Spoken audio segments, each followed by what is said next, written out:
This is Sportscentre. Hey, I'm Marissa. We start the show with some massive news. The Toronto Blue Jays have acquired Shane Bieber from the Cleveland Guardians in exchange for prospect Cal Steven.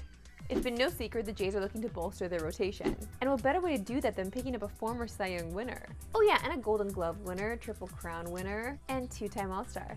Bieber has yet to pitch in the majors though this season because he received Tommy John surgery last year. He has made 4 rehab starts this month, and his timetable for return is sometime in August. I love Shane Bieber. I had him on my fantasy baseball team, did really well for me before the surgery, so hoping he does well for the Jays. We'll see how this all plays out.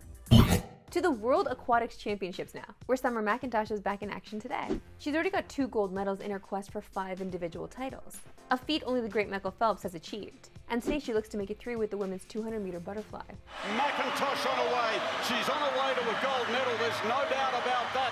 She is well clear in the battle for silver. Smith and Deckers. But look at McIntosh go. Will it be a world record? Perhaps not now. But it's going to be gold medal number 3. It's going to be close. McIntosh takes it out in a championship record. Another gold to her. McIntosh inches away from the world record, but she picks up her 3rd gold medal in the competition, well on her way to 5. This is the coolest summer ever. Like our summer, but also this summer, okay? This must happen to her a lot, actually.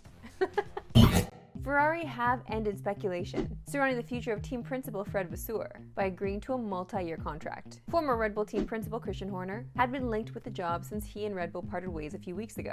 And speaking of Red Bull, let's bring in our guy Tim Hauraney ahead of the Hungarian Grand Prix this weekend. Great to see you, Tim. Hey Marissa, how's it going? Thanks very much for having me. So Tim, we know that Max Verstappen will be staying with Red Bull through 2026. But what does that mean for the future of George Russell and Kimi Antonelli at Mercedes? Well, it means that both George Russell and Kimi Antonelli's seats are safe at Mercedes for the time being. Both drivers are out of contract, though, at the end of this season.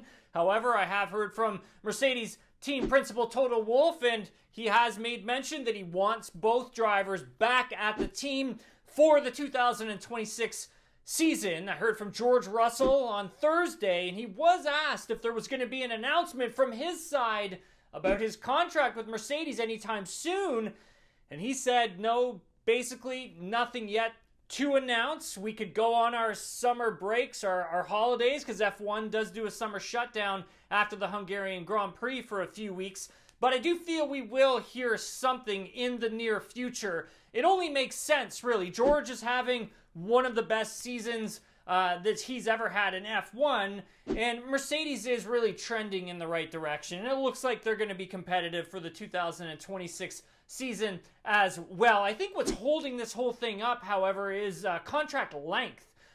I think George wants a multi-year deal with Mercedes. I don't think he's willing to just do a 1-year plus an option. There's a lot sort of riding on this with the 2026 regulation change that's coming in. There's a lot of rumors surrounding Mercedes having a pretty competitive outlook for next season and for years to come. And I think if you're George Russell, you really want to be a part of that so you can win Grand Prix and have a chance at really winning drivers' titles. And I think when we take a look at this thing, I think that's what's really just holding this whole thing up. But I do expect we will have some sort of an announcement in the near future.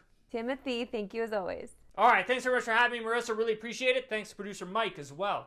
It is time now for the final NFL division preview. And today we are heading to the wild NFC West. The betting favorites as of today to win the division are the San Francisco 49ers, who dealt with a ton of injuries a season ago.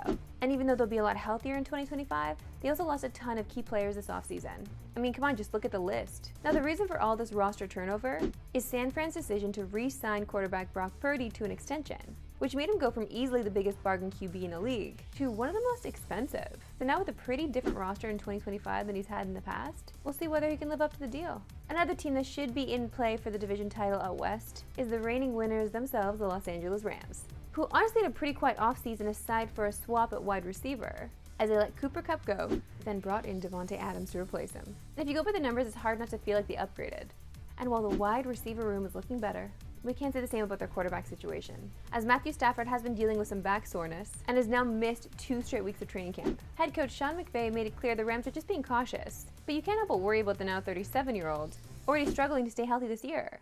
And if this lingers into the season, the Rams can find themselves in trouble very quickly. Then there are the Arizona Cardinals, who are coming off a disappointing season last year.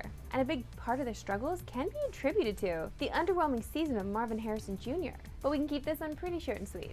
If this ridiculous catch from training camp is a sign of things to come in Arizona. And last but not least, we got the biggest long shot to win the division on FanDuel, the Seattle Seahawks. But are we really going to count out Sam Darnold again? Sure, his final few games were rough, but let's not forget how incredible he was for Minnesota last year. So if we can come anywhere close to replicating a 2024 season, the Seahawks could have as good of a chance as anyone to win the division. In short, the NFC West feels as up for grabs as any in the league. So it makes sense that our friends at FanDuel have all 4 teams relatively bunched together. And tonight, the NFL is back. Well, at least the first preseason game of the year. It's the Hall of Fame game between the Lions and Chargers.